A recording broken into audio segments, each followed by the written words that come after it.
Bonjour à tous, voici une vidéo où on va parcourir les questions qu'on me pose le plus souvent concernant le diamant de naissance.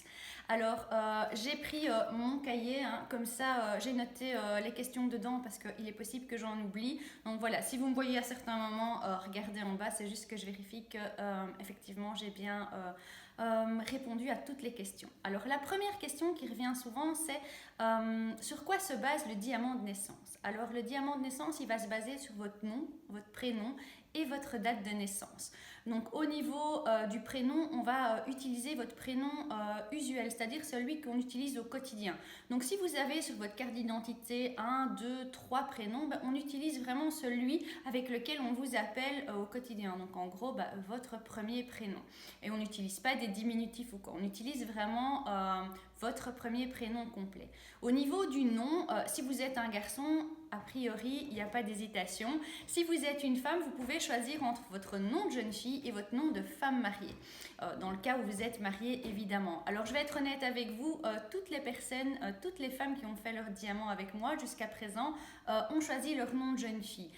C'est vraiment libre arbitre. Ça va vraiment être se dire quelle est mon essence même, quel est le nom qui fait que je suis la personne que je suis aujourd'hui, qui fait le nom qui va résonner vraiment en vous. Donc c'est vraiment vous qui choisissez.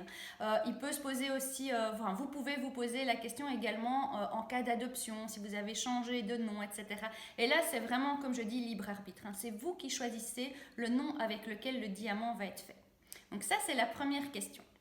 Deuxième question qui revient très souvent, c'est tous les combien de temps est-ce que je dois faire le diamant? Alors le diamant, vous l'avez pour toute votre vie, c'est-à-dire qu'il ne va jamais changer. La seule carte potentiellement qui change, c'est la météo de l'année. C'est vraiment cette carte, c'est la carte annuelle. Donc celle-là, elle va changer chaque année. Alors, elle peut être simplement de façon logique avec un plus 1. Donc, par exemple, si vous êtes dans une année 18, elle va passer en année 19.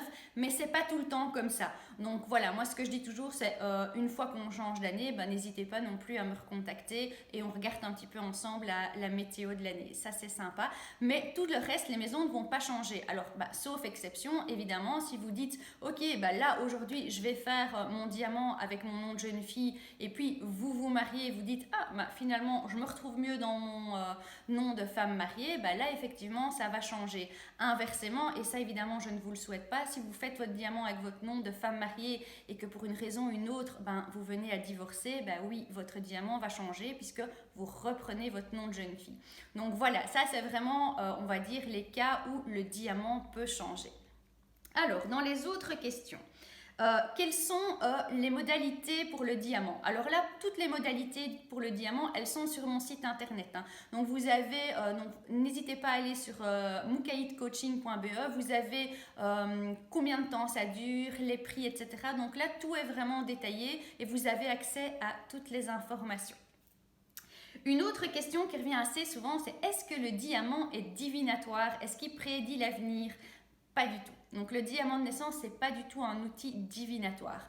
Donc avec le diamant, effectivement, on utilise le tarot, mais c'est vraiment le tarot comme outil de développement personnel. Donc le diamant de naissance, il est composé de 24 thématiques, de 24 maisons, et sur base de votre nom, prénom et date de naissance, il y a une carte du tarot qui est attribuée à chacune des thématiques. Et sur base de cette carte du tarot, je vais vous expliquer en fait ce à quoi ça correspond. Il n'est en aucun cas question de divination. Donc je vais vous prendre quelque chose de très concret, la maison de l'amour. Donc ça c'est la maison numéro 5 dans le diamant. C'est ce que vous avez besoin pour aimer et être aimé. Ça ne va en aucun cas me vous dire, tiens, quand est-ce que je vais rencontrer l'amour? Donc vous voyez, il faut vraiment faire la différence. On n'est pas du tout sur de la divination. Je ne vais pas du tout vous prédire l'avenir. Je vais simplement vous expliquer, en fait, vous permettre des prises de conscience par rapport à qui vous êtes et par rapport à vos besoins. Donc ça, c'est vraiment la grande différence. Il n'y a absolument aucune notion de divination dans le diamant de naissance. Alors, question qui revient aussi assez souvent et qui est un peu en lien avec la précédente, c'est est-ce que je dois connaître le tarot pour comprendre ce que tu vas me dire pendant le diamant? Pas du tout non plus. Donc comme je le dis, oui, le tarot évidemment est en trame de fond, mais moi je vais bien vous expliquer ce que les cartes veulent dire. Donc indépendamment, si vous ne saviez pas que c'est lié au tarot, je vous expliquerai la thématique et vous comprendriez, puisque c'est vraiment, je vais dire... du vocabulaire aussi par rapport à votre développement personnel. Hein. Donc comme je dis, c'est pas du divinatoire par rapport à la question précédente, mais ici voilà, donc je vais vous donner de nouveau un exemple concret. Je vais prendre l'ermite, qui est la carte numéro 9 du tarot, qui est une de mes cartes préférées. Et c'est vraiment cette idée voilà, d'un personnage qui a cette capacité d'introspection, qui avance lentement mais sûrement, qui a besoin d'être dans sa bulle, qui se ressource dans la nature, qui avance avec sagesse, qui a vraiment cette capacité à tirer des enseignements du passé. Donc vous voyez, c'est vraiment, on va partir sur l'interprétation de la carte au niveau du développement personnel. Et par rapport à ça, évidemment, je vais vous donner aussi des pistes de travail.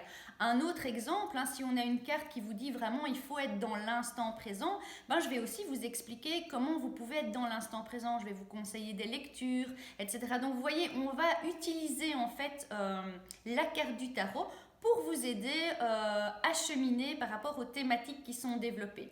Donc voilà, ça c'est un petit peu, donc absolument pas besoin de savoir le tarot, pas besoin d'avoir de notions en astrologie, pas besoin d'avoir des notions en numérologie pour comprendre les messages qui vont vous être transmis. Autre question qui revient souvent, mais comment, une fois que j'ai fait mon diamant, comment est-ce que je vais travailler mon diamant? Alors là, en fait, c'est ça qui est très chouette avec cet outil-là, c'est que vous le travaillez vraiment comme vous voulez. Hein. Alors, vous recevez un syllabus à la fin de la séance, et dans le syllabus, vous avez des pistes et des outils de travail. Hein. Donc, vous pouvez vraiment déjà vous baser là-dessus. Moi, je vous donne aussi pendant la séance, effectivement, parfois des petits exercices, parfois des livres ou des pistes, en tout cas, pour comment travailler certaines thématiques. Mais après, c'est libre arbitre. Alors, énormément de personnes travaillent de façon, je vais dire, autodidacte. Hein, donc, soit par... ils commencent, je vais dire, en général, on commence léger. Hein, c'est-à-dire que, voilà, vous commencez par un carnet de gratitude, par des petites actions, par la mise en place de choses par vous-même. Et quand il y a vraiment des thématiques, je vais dire, de fond qui reviennent sur lesquelles vous devez travailler, eh bien là, vous pouvez, par exemple, se dire, ok, voilà, je vais faire un petit atelier, je vais participer à un atelier sur la gestion des émotions. Je vais me renseigner un petit peu sur la communication non violente. Donc ça, je vous donne évidemment les pistes pendant la séance. Hein, mais à vous, après, de se dire, ok, oui, je vais travailler ça soit de moi-même, soit je vais travailler ça avec un thérapeute, avec un coach ou autre. Mais c'est absolument sans aucune obligation. Donc ça, c'est vraiment comment vous pouvez travailler le diamant. Autre chose par rapport à ça, c'est on ne travaille pas les 24 thématiques en une fois, évidemment. Donc, vous allez choisir une thématique et vous allez commencer par cette thématique-là. C'est important de vraiment faire petit à petit. Alors, de nouveau, comment choisir la thématique par laquelle vous allez commencer? Il n'y a pas de réponse. J'ai envie de dire... laissez libre cours à votre intuition, suivez votre libre arbitre. C'est ça qui est vraiment important et tout sera juste. Donc, c'est-à-dire que vous allez commencer par la thématique qui finalement sera la plus juste pour vous.